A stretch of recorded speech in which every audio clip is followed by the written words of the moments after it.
সাদিক কায়েম। আমার কাছে মনে হয় সে খুব ওভার রেটেড। ঢাকা বিশ্ববিদ্যালয়ের শিক্ষার্থীরা বিভ্রান্ত হয়ে সাদিক কায়েমকে ভোট দিয়েছেন এবং অতি বেশি মূল্যায়িত হয়েছে।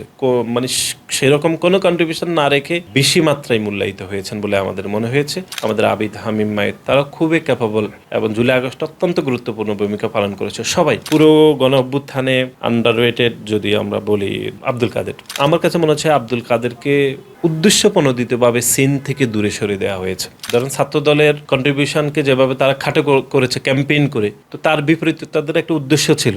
সেই উদ্দেশ্য ধরেন সাদিক কায়েম, যে সে কন্ট্রিবিউশন না রেখে তারা কিভাবে উপরে উঠানো যায়, সেজন্য আমরা শুনেছি যে মধ্যপ্রাচ্য থেকে টাকা এনে কোটি কোটি টাকা ব্যয় করে মিডিয়া হাইপ তুলে দেশীয় আন্তর্জাতিকভাবে যারা সামাজিক যোগাযোগ মাধ্যমে ইনফ্লুয়েন্সার তাদেরকে দিয়ে হাইপ তুলে সাদিক কায়েমকে তারা পরবর্তী সময় ছাত্র সংসদের বিপি করেছে। ছাত্রদল সেক্রেটারি নাসিরউদ্দিন নাসির, আপনার কাছে জানতে চাই, জুলাই গণ অভ্যুত্থানে ভূমিকা রাখা, তার মধ্যে সমন্বয়কদের মাঝে কে সবচেয়ে বেশি ওভাররেটেড?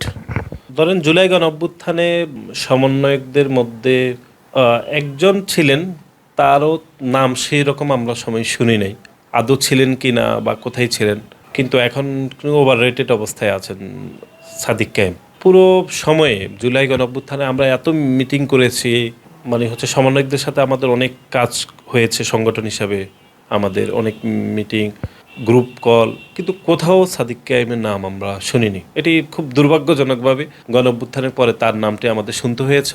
আমার কাছে মনে হয় সে খুব ওভার রেটেড এবং অতি বেশি মূল্যায়িত হয়েছে। মানে সেরকম কোনো কন্ট্রিবিউশন না রেখে বেশি মাত্রায় মূল্যায়িত হয়েছেন বলে আমাদের মনে হয়েছে। এটি আমার অভিমত। শিবির যেভাবে আপনাদেরকে নিয়ে আসলে ট্রোল করে, তারা বলে যে 0% কন্ট্রিবিউশন 100% সেলিব্রেশন, আসলে এটি এরকম কোনো কিছু কিনা? এটি হতে পারে যে ধরেন ছাত্র দলের কন্ট্রিবিউশনকে যেভাবে তারা খাটো করেছে ক্যাম্পেইন করে, তো তার বিপরীতে তাদের একটা উদ্দেশ্য ছিল। সেই উদ্দেশ্য ধরেন সাদিক কায়েম, যে সে কন্ট্রিবিউশন না রেখে তারা কিভাবে উপরে উঠানো যায়, সেজন্য আমরা শুনেছি যে মধ্যপ্রাচ্য থেকে টাকা এনে কোটি কোটি টাকা ব্যয় করে মিডিয়া হাইপ তুলে দেশীয় আন্তর্জাতিকভাবে যারা সামাজিক যোগাযোগ মাধ্যমে ইনফ্লুয়েন্সার তাদেরকে দিয়ে হাইপ তুলে সাদিক কায়েমকে তারা পরবর্তী সময় ছাত্র সংসদের বিপি করেছে। আমার কাছে মনে হয়েছে এটি খুব ওভাররেটেড। তাহলে আন্ডাররেটেড বা অবমূল্যায়িত হয়েছে কি গণ অভ্যুত্থানে অংশ রাখা তাদের মাঝে? হ্যাঁ, এটি আপনি খুব গুরুত্বপূর্ণভাবে বলেছেন। ধরেন পুরো গণ অভ্যুত্থানে আন্ডাররেটেড যদি আমরা বলি, ধরেন তাহলে বলি আব্দুল কাদের। কেন এরকম কেন মনে হচ্ছে? এটি আমার ব্যক্তিগত অভিমত, কারো ভিন্ন মতো থাকতে পারে। আমার মনে হয়েছে সমন্বয়কদের মধ্যে প্রথম দিকে সমন্বয়করা যখন গ্রেপ্তার হলেন, তখন আন্দোলনের জন্য আব্দুল কাদেরই সবার সাথে যোগাযোগ করেছেন এবং সেই অত্যন্ত ঠান্ডা মাথায় পুরো পরিস্থিতি সামাল দিতে পেরেছেন বলে আমার মনে হয়েছে। আমাদের সাথে আব্দুল কাদেরের অনেক বিষয়ে মতভেদ আছে এখনও, আদর্শিক দিক থেকেও বোঝাপড়ার দিক থেকেও অনেক বিষয়ে এখনও মতভেদ আছে এবং এটি থাকবে হয়তো, কিন্তু তার যে শ্রম জুলাই আগস্টে, এটি আমি মনে করি মূল্যায়িত হয়নি এবং এটি জুলাইয়ের পরবর্তী সময়ে সেভাবে তাকে নিয়ে আলোচনা হয়নি, গণমাধ্যমও খুব বেশি প্রচার হয়নি।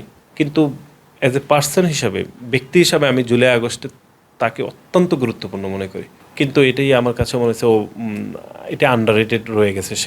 তাকে আরও বেশি মূল্যায়ন করার সুযোগ ছিল কিন্তু হয়নি, এবং সংগঠন হিসাবে ছাত্রদলকেও সেভাবে মূল্যায়ন করা হয়নি। যা আমাদের কথা আমরা বললাম না, কিন্তু আন্ডাররেটেড হিসেবেও আব্দুল কাদের আমার কাছে মনে হয়েছে আরও অনেক বেশি মূল্যায়িত হওয়ার কথা ছিল। এমনকি উনি এখন আর রাজনীতির মধ্যেই নেই, বা এনসিপি যদি করতেন হয়তো আমি মনে করতাম আলোচনায় থাকতেন ভালোভাবে, বা হচ্ছে সরকারের তখন অন্তর্বর্তীকালীন সরকারের, বা এখন ছাত্র সংগঠন হিসাবেও তিনি আসলে নেই। আমার কাছে মনে হচ্ছে আব্দুল কাদেরকে উদ্দেশ্যপ্রণোদিতভাবে সিন থেকে দূরে সরে দেওয়া হয়েছে। এর পেছনে কোনো নির্দিষ্ট কারণ ছিল কিনা? আব্দুল কাদেরকে দমিয়ে রাখা বা অন্য কোনো কারণ, কাউকে উপরে তোলা? ওই যে যিনি অবদান রাখেননি তাকে তো উপরে তুলতে হলে যারা অবদান রেখেছেন তাদেরকে তো খাটো করতে হবে, এটি তো নিয়ম বোধহয়। দেখেছিলাম দুইজনই বিপি প্রার্থী হয়েছিলেন ঢাকা বিশ্ববিদ্যালয়ের ছাত্র সংসদে। দেখুন, ছাত্রদল তো প্রার্থী হয়েছে, ছাত্রদলের প্রার্থী আমাদেরও যারা প্রার্থী হয়েছে, আমাদের আবিদ, হামিম, মায়ের তারা খুবই ক্যাপাবল এবং জুলাই আগস্ট অত্যন্ত গুরুত্বপূর্ণ ভূমিকা পালন করেছে। সবাই খুবই মাঠ পর্যায়ে অত্যন্ত দক্ষতা সম্পূর্ণভাবে তারা কাজ করেছেন, কিন্তু ওই যে তাদের বিরুদ্ধে ক্যাম্পেইন করা হয়েছে পুরো ছাত্রদলের বিপক্ষে।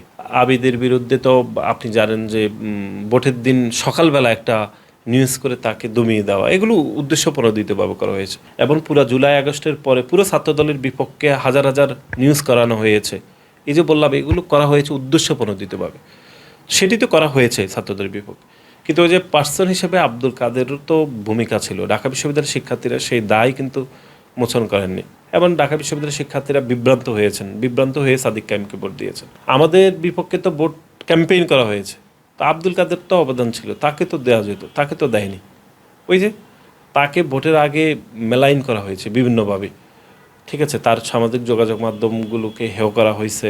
এগুলো শিবিরের উদ্দেশ্য প্রণোদিত। এবং আব্দুল কাদের বিপক্ষে, ছাত্রদলের বিপক্ষে, আমাদের ছাত্রদলের আবিদ, হামিম, মায়েদ, এদের বিপক্ষে এটা হাজার হাজার কোটি কোটি টাকা ইনভেস্ট করা হয়েছে যে তাদের বিপক্ষে কীভাবে ক্যাম্পেইন করা যায়, ঠিক আছে, করে তাদেরকে দমিয়ে দেওয়া হয়েছে।